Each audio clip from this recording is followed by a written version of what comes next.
Muy bien, entonces, jóvenes, en el curso de anatomía y fisiología, pues hemos tomado la temática del ya iba a hablar de lo que hablo en biología de quinto, de hablar de lo que es el sistema excretor, que prácticamente también lo conocemos con el nombre de sistema urinario, ¿verdad? Ya hablamos de la anatomía general, riñones, uréteres, vejiga, uretra, y de la anatomía específica del riñón con su corteza, médula y las nefronas, que al final es la unidad funcional de cada riñón, que es exactamente esta estructura que estamos viendo en esta imagen, así de complicada, pues tenemos ahí varias estructuras importantes, como la cápsula de Bowman, el glomérulo adentro, el tubo contorneado proximal, el asa de Henle, el tubo contorneado distal y el túbulo colector. Esas son las estructuras que vimos de la nefrona. Ahora, ¿para qué sirven esas estructuras y cómo es que se forma la orina dentro de cada riñón? Es exactamente de lo que vamos a platicar en este momento. Entonces, cuando hablamos de las nefronas, vamos a ver que pues podemos hablar primero de diferentes tipos de nefronas y segundo, pues de la función que realizan. Entonces, recordando un poquito, hay una imagen acá que nos ayuda a ver esto. Tenemos nefronas corticales, las que están en la corteza renal, toda esta estructura que vemos de aquí para acá, y hay nefronas yuxtamedulares que siempre pues nacen en la corteza, pero bajan a la zona de la médula renal. O sea, su asa de Henle se estira para acá abajo. Entonces, hay dos tipos de nefronas, las corticales y las yuxtamedulares. ¿De qué depende cuál van a ser? Pues solo la posición, ¿verdad? Las que están arriba en la corteza, corticales. Las que bajan un poquito hasta la médula, yuxtamedular, como sobrepuestas, pero no están totalmente en la médula. Entonces, son dos tipos de nefronas. Esto es para recordar lo que vimos antes del parcial, o sea, hace 15 días, por eso lo retomo. Entonces, regresemos a hablar aquí de las nefronas. Pues, a la mayoría de las nefronas se les llama, pues, nefronas corticales. ¿Por qué? Pues porque la mayoría está en la zona de la corteza del riñón, es decir, la parte más externa. Pues por ahí está la mayoría, por eso son corticales. Como consecuencia de su localización en la corteza. Corticales porque están en la corteza del riñón. Punto. No hay nada más que decir, es solo por ubicación. Ahora, los conductos colectores, los cuales reciben orina de muchas nefronas, recordemos que hay millones de nefronas en un solo riñón, que es un órgano de 10 centímetros de largo por 3 o 4 de ancho, pues es bastante pequeñito, pero dentro hay millones de nefronas, pues esos tubos colectores reciben lo de muchas nefronas. Se disponen hacia abajo a través de las pirámides medulares, dando a las pirámides un aspecto de rayas. Estos transportan la orina al final de los cálices, perdón, y hasta la pelvis renal. O sea, estos tubos colectores son de mayor tamaño y reciben lo de muchas nefronas que pues al final todo desemboca en la pelvis del riñón, en ese cáliz renal, ¿verdad? Donde se junta todo lo que se produce en toda la estructura del riñón y desciende ya por los uréteres. Esto, según recuerdo, ya lo habíamos platicado. Entonces, justamente esto es lo que nos toca platicar el día de hoy, la formación de la orina, ¿verdad? Este es un proceso, pues, que todo ser humano, que sí sea ser humano, pues, produce, siempre y cuando no esté enfermo también, cada día, ¿verdad? La orina. Es un producto de desecho, es producto del trabajo Miss, de los riñones. Sí, dime. perdón que le interrumpa, el grupo 1 y 2 tendremos que salir a las 2 en punto para recibir clases con el doctor. Perdón por la interrupción. Ah, bueno, pero es bueno que me recuerden, no tenga pena. En ese momento se desconectan y yo continúo con la clase.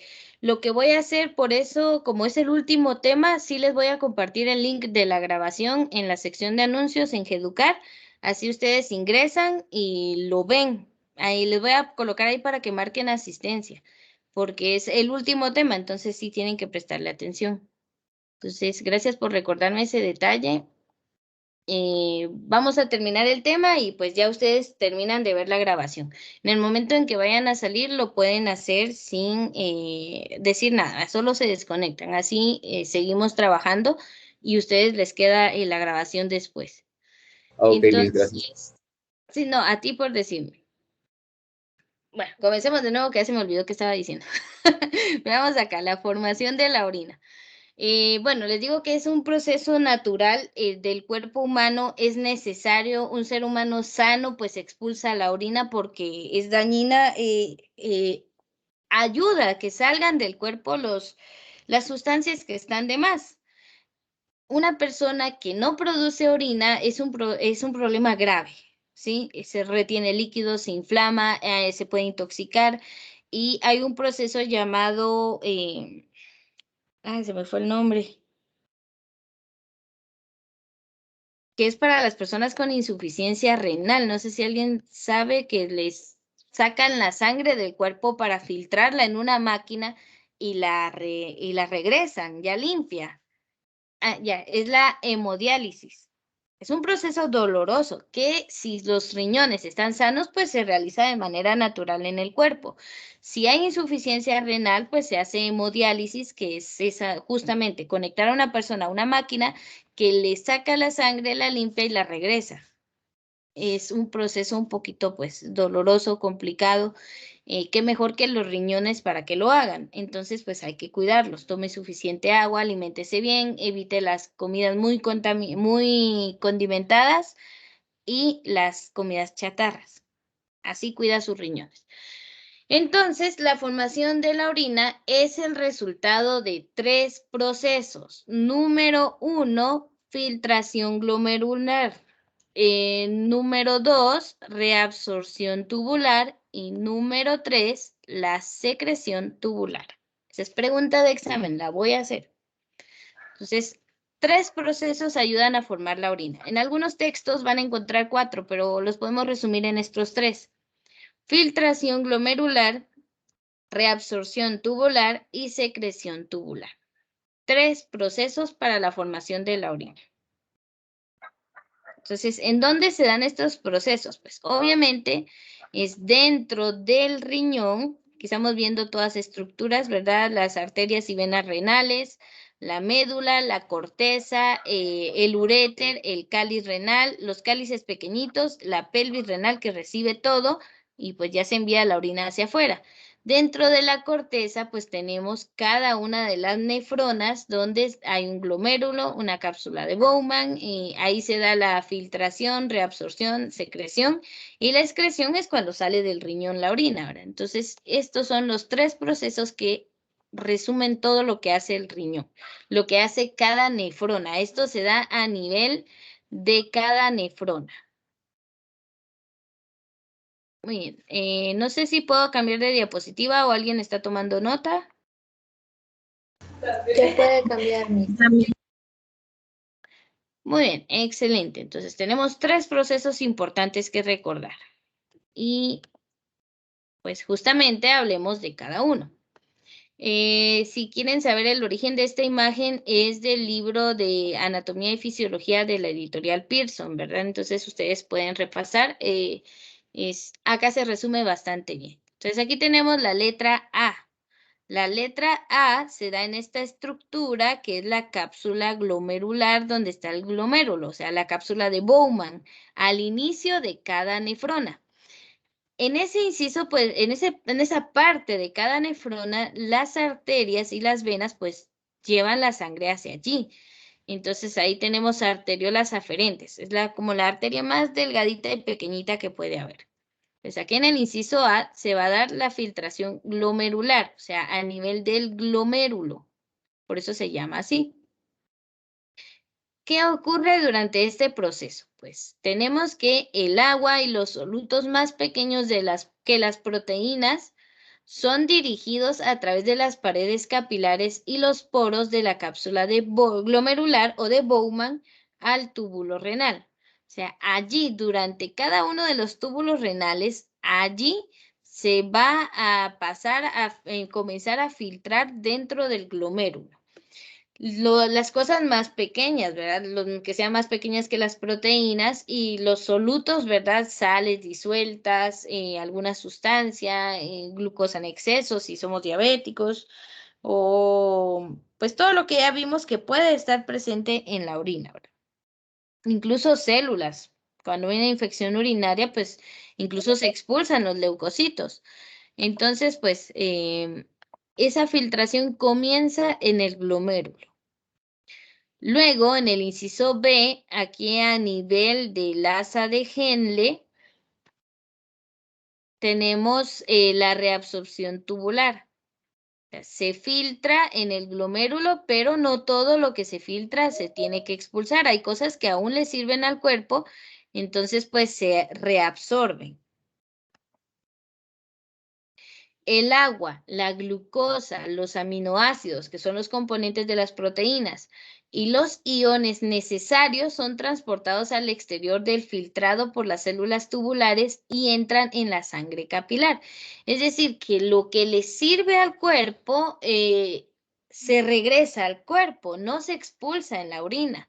O sea, el agua que no está en exceso, la glucosa que nos sirve, los aminoácidos, todo lo que sea necesario, se saca del filtrado que hizo el glomérulo y se regresa a los capilares que están cerca de los túbulos de toda la nefrona.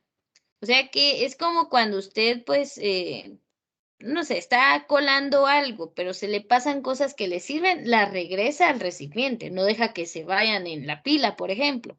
Pues lo mismo es acá, ¿verdad? El cuerpo no desperdicia. Todo lo que le sirve se reabsorbe, regresa de los túbulos de la nefrona hacia los capilares sanguíneos. O sea, regresa a la sangre. Si digamos que la glucosa se le pasó en el filtrado glomerular, en los siguientes túbulos regresan a la sangre, se reabsorbe, porque la glucosa es esencial para la obtención de energía de cada una de nuestras células. Entonces, como que no le conviene al cuerpo expulsarlos. Entonces, regresa. La reabsorción es solo para evitar que se vaya en la orina sustancias que le sirvan al cuerpo. Luego de esto, el tercer proceso es la secreción tubular, ¿sí? Ya se reabsorció lo que sirve, o sea que el filtrado que queda es lo que realmente ya no le sirve al cuerpo humano. Entonces, en este caso, hidrógeno, potasio, creatinina y tóxicos, no sus exes o conocidos, no, sino que sustancias tóxicas para el cuerpo, son eliminados de la sangre peritubular y secretados por las células tubulares al filtrado. O sea que lo que realmente ya no le sirve al cuerpo se elimina de la sangre y pasan por estas células tubulares, o sea, las células que forman estos pequeños túbulos de la nefrona, pues pasan al filtrado. Ya ese filtrado, pues ya solo queda que sea expulsado de cada nefrona que llegue al túbulo colector y pues sea finalmente sacado del cuerpo.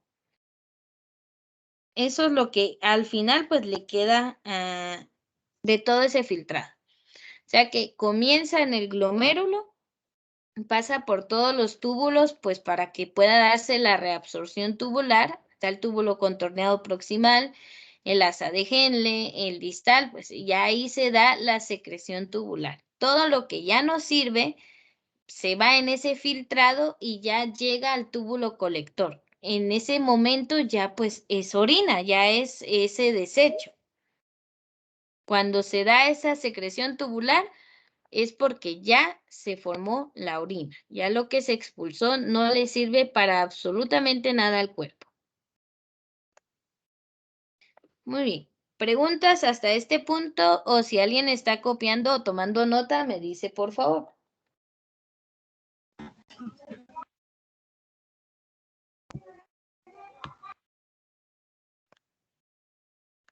Bien, alguien activó micrófono, pero no se le escuchó nada.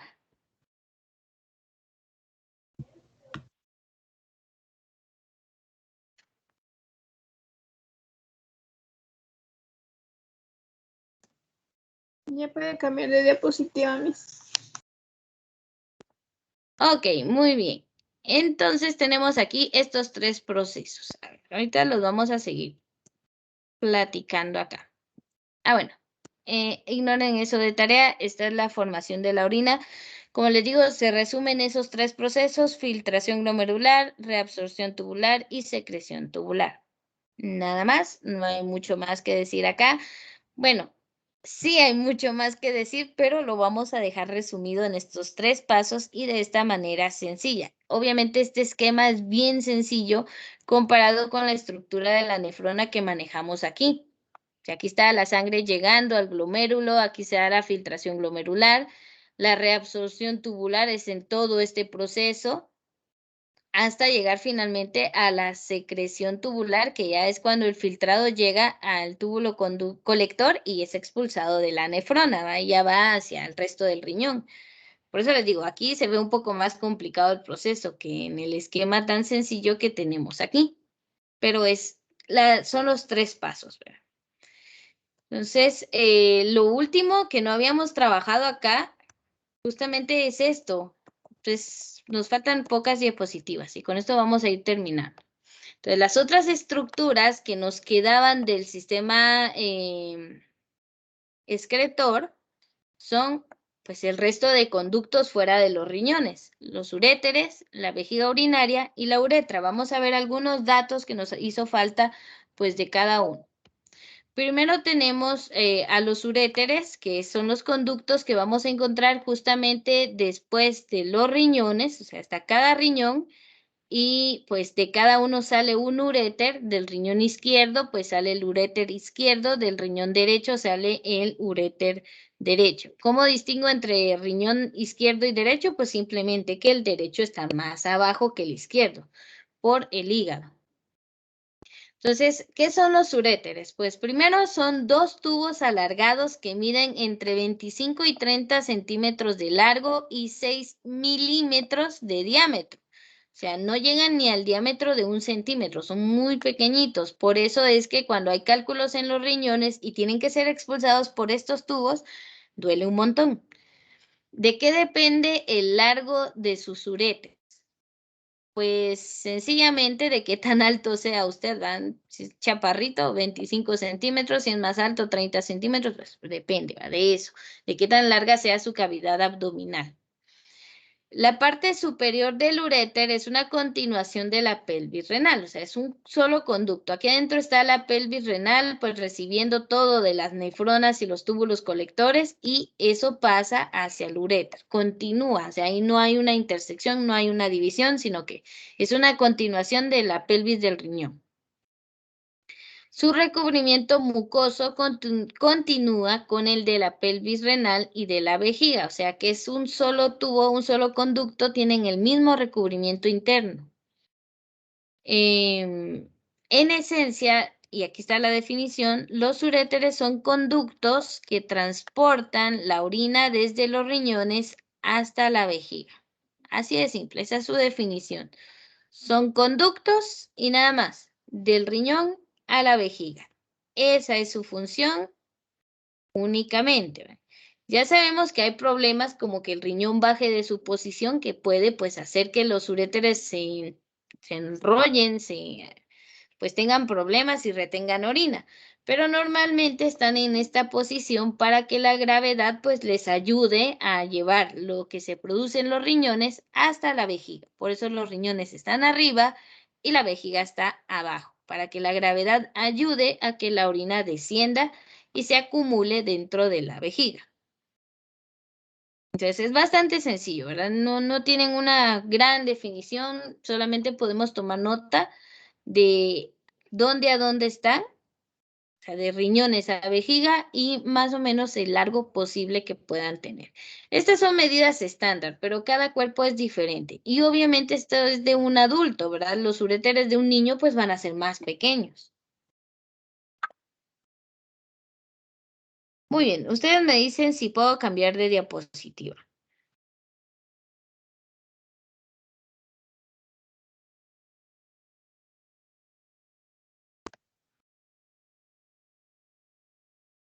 ¿Alguien todavía está tomando nota?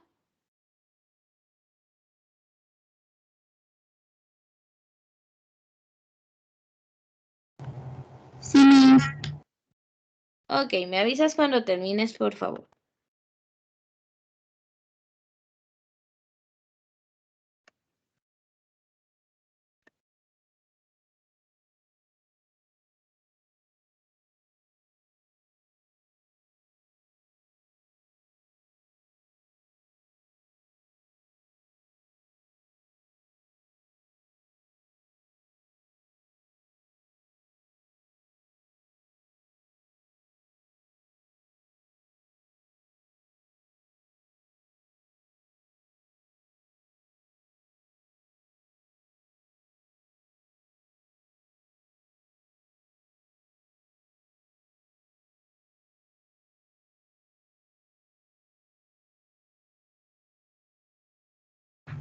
Ya, Miss.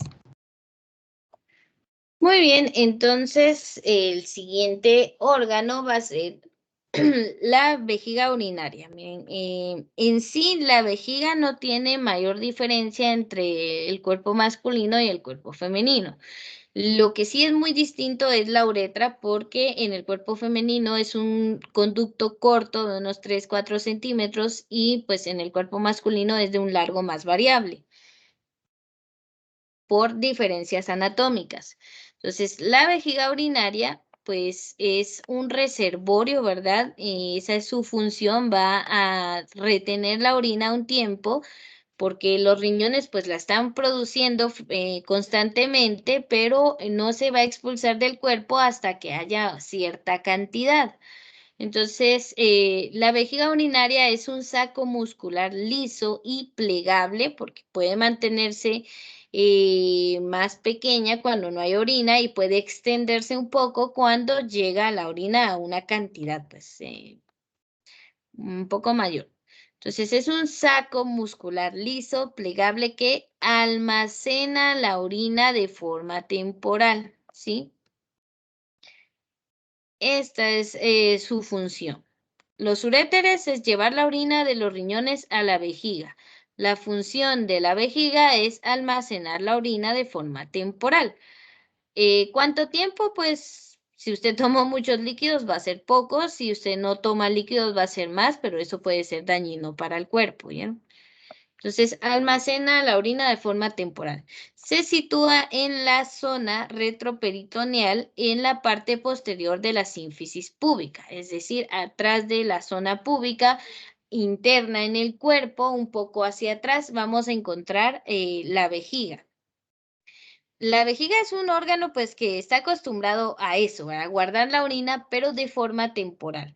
Por ello, no es bueno llevarla a sus límites aguantándonos pues las ganas de ir al sanitario. Se puede reventar, la vejiga puede sufrir daños si usted retiene la orina. Además, pues la orina por demasiado tiempo se convierte en pues en un caldo de cultivo para bacterias y pues es fácil que le dé infección urinaria si usted se aguanta las ganas de ir a orinar. Pues no es correcto, no se puede explotar la vejiga, claro que sí. Tiene un límite, es un tejido que tampoco es tan elástico como el útero femenino que se estira un montón durante el embarazo, pues la vejiga no tiene esa capacidad, por lo tanto solo almacena la orina de forma temporal. O sea, si usted se aguanta las ganas de ir al baño 2, 3, 4 horas, si se le revienta la vejiga, pues va a ir a parar al hospital. Entonces hay que tener cuidado, no es bueno. Entonces aquí vemos que los uréteres llegan, ahí hay músculo porque la vejiga se contrae cuando está llena de orina, se contrae para enviarla a través de la uretra hacia el exterior. Entonces tienen las aberturas de los uréteres, hay un músculo detrusor, trígono se le llama a esta sección donde está previo a la uretra. En el caso de los hombres, pues la próstata se encuentra en la primera parte de la uretra. Esta es una glándula pues que tiene funciones reproductoras. Y lo que tienen es un esfínter interno. Miren, esto del esfínter interno es como una compuerta, ¿verdad? Se abre y deja pasar el líquido de la vejiga hacia la uretra. y también pues tiene un esfínter externo. El interno es muy involuntario y el externo es voluntario, o sea que usted decide. El esfínter externo es el que nos ayuda cuando ya sentimos que ya no, ¿verdad? Entonces todavía logramos retener, pero también tiene sus límites, ¿verdad? Este es el voluntario, que cuando uno finalmente ya llegó al trono, dicen por ahí, pues decide expulsar la orina. O sea, este esfínter externo es voluntario, pero tampoco es todopoderoso. O sea, tiene sus límites. El esfínter interno, este es de carácter involuntario. Cuando usted retiene la orina, pues hay una señal que se envía de la vejiga al cerebro y le dice, ya necesito expulsar. Esa señal se puede desactivar un tiempecito en lo que uno encuentra un baño, pero cuando llega la segunda señal al cerebro ya es inminente, ¿verdad? Entonces, por eso a veces uno dice, tenía ganas de ir al baño, pero se me quitaron. Es su cuerpo y su cerebro dándole un poquito de tiempo para encontrar un lugar adecuado, o sea, un sanitario, para expulsar la orina. Pero el segundo llamado es cuando ya no se puede retener, ¿verdad? Entonces, el cuerpo nos da como un chancecito de unos cuantos minutos para encontrar un sanitario. Muy bien, esto es la vejiga urinaria, es un saco de almacenamiento temporal. Tiene sus limitaciones, puede sufrir laceraciones, se puede dañar si usted retiene la orina demasiado tiempo. El último conducto del que vamos a hablar es la uretra. Entonces, es la parte final del sistema excretor y ya vimos en la imagen anterior que es diferente en el cuerpo masculino y en el cuerpo femenino, ¿verdad? Son distintas. Esta estructura es muy diferente. Primero veamos la definición que está en el primer párrafo exactamente de aquí para acá. Les dice, la uretra es un tubo de pared delgada que transporta la orina mediante peristalsis. A ver, ¿habían escuchado este término antes? Tal vez con el doctor o la enfermera.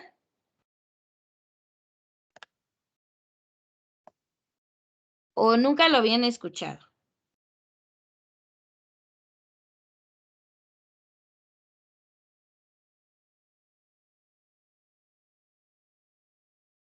A ver, los jóvenes que están presentes, estoy haciendo una consulta por ahí, si habían escuchado el término peristalsis, sí o no, no pasa nada si nunca lo han escuchado. No, Miss. No, Miss.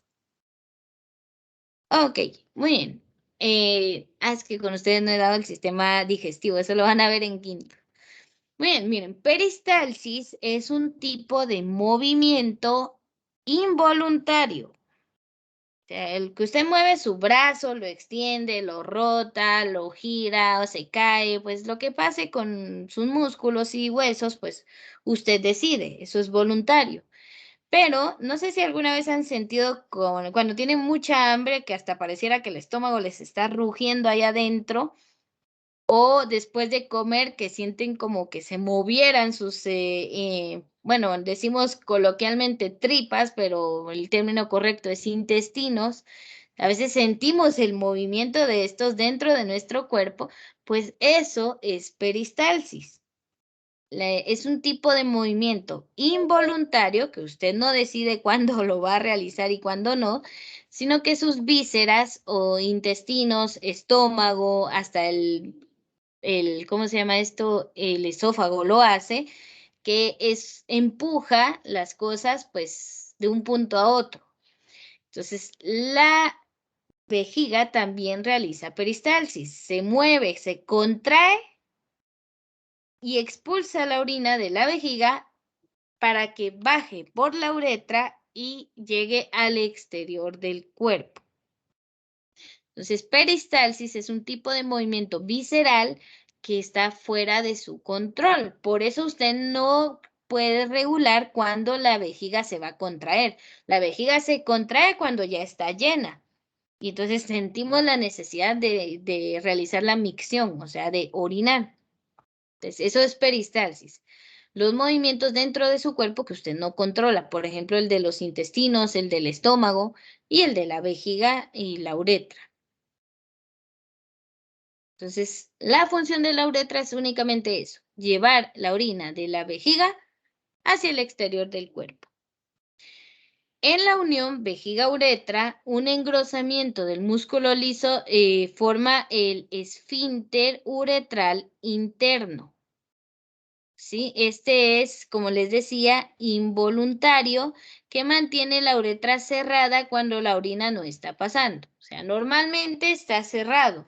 Cuando la cantidad de orina en la vejiga es demasiada, se abre. Y como es involuntario, usted no decide, su cuerpo es el que le dice, hay que ir a expulsar la orina. Entonces, es involuntario, usted no lo puede controlar. Pero, pues, gracias a Dios hay un segundo esfínter, ¿verdad? No es como que, ay, ya se me salió todo, no, sino que hay un segundo esfínter que usted sí puede controlar, que es el esfínter uretral externo. Este está modelado por un músculo esquelético donde la uretra pasa por el perineo, o sea, la zona ya donde está muy cercana a la salida. Este esfínter es voluntario, entonces este sí se puede controlar. Por eso es que somos capaces de retener un momentito la orina antes de llegar al sanitario, ¿verdad? Entonces, eh, tal vez el interno no lo podemos manejar, pero el externo sí. Eso nos ayuda pues a decidir el momento de la micción. Entonces, estos son los dos esfínteres que controlan el paso de la orina por la uretra. No sé si hay alguna pregunta hasta acá o todo se ha entendido bien.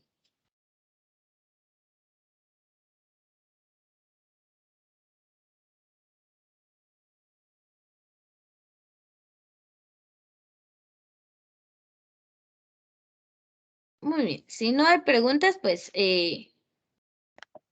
solo déjenme borrar esto que dice acá. Ahí está. El esfínter uretral externo. Bueno, entonces tenemos dos esfínteres, ¿verdad? Un voluntario y un involuntario. Acá vamos a ver. Entonces, si ya tienen la definición de la uretra y lo que hace cada uno de los esfínteres, pasamos a lo siguiente, que ya es lo último. Tenemos aquí la misma imagen, ¿verdad? A ver, la del lado izquierdo es la vejiga y uretra, pues, del cuerpo masculino, y la del lado derecho, pues, la del cuerpo femenino. La longitud y la función relativa de la uretra se diferencian en los dos sexos. En las mujeres, la uretra mide entre 3 y 4 centímetros de largo.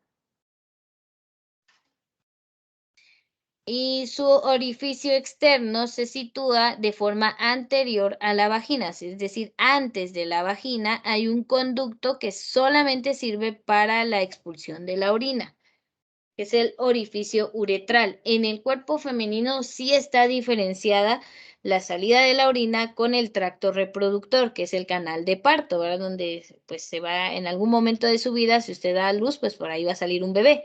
Entonces, pues están diferenciados. Está aparte el orificio de la uretra y aparte la vagina.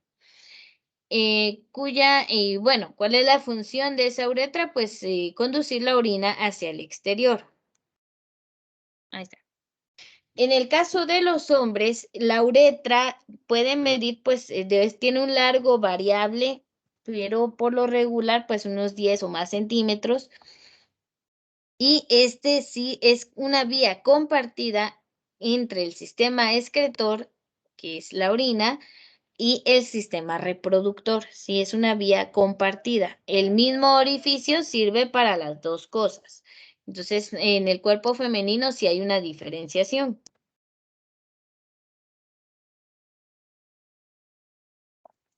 Bueno, en cuestión de evolución o de diferencias anatómicas. Entonces, 3 a 4 centímetros en las mujeres, 10 o más centímetros en los hombres y son diferentes. Y llegamos a lo último, que es la micción. Ya con esto, pues, culminamos el contenido de este curso. Es la última definición que les voy a dar. Y pues es el proceso que también se puede conocer como diuresis, ¿sí? Tal vez la palabra diuresis no la han escuchado, pero quizás los diuréticos sí lo han oído, que son algunas sustancias o comidas o bebidas que ayudan a expulsar líquidos del cuerpo, como la piña o algún té, ¿verdad? Que son diuréticos, pues sirven para esto. Significa que aceleran el proceso de diuresis o micción, nos hacen ir a orinar más. A eso se refiere. Entonces, la micción o diuresis es el acto de vaciado de la vejiga. O sea, únicamente es que si la vejiga está llena, expulsar su contenido y pues poder eliminar esa sustancia. Entonces, hay dos esfínteres o válvulas, que está el interno y el externo, que controlan el flujo de orina desde la vejiga. Ya saben que, a ver, ¿cuál de los dos era el voluntario, el interno o el externo? El interno. ¿Seguros? ¿El voluntario? Externo. Exactamente, el externo. Y el involuntario, ese sí es el interno. O sea que el interno, a ver, ¿lo puede controlar, sí o no?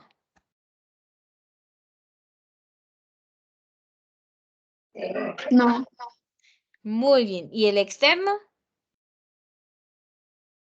Ese sí. Ese sí. Muy bien. Entonces es la única que tenemos que recordar de estos dos esfínteres, ¿verdad? Y son los que hacen pasar la orina de la vejiga a la uretra. Y aquí vemos un pequeño esquema, ¿verdad? Tenemos acá el llenado de la vejiga, pues imagínense, poco a poco va llegando gota a gota la orina que baja desde los riñones por el uréter hasta la vejiga, ¿verdad? De los dos riñones por los dos uréteres. En algún punto, pues se va a llenar.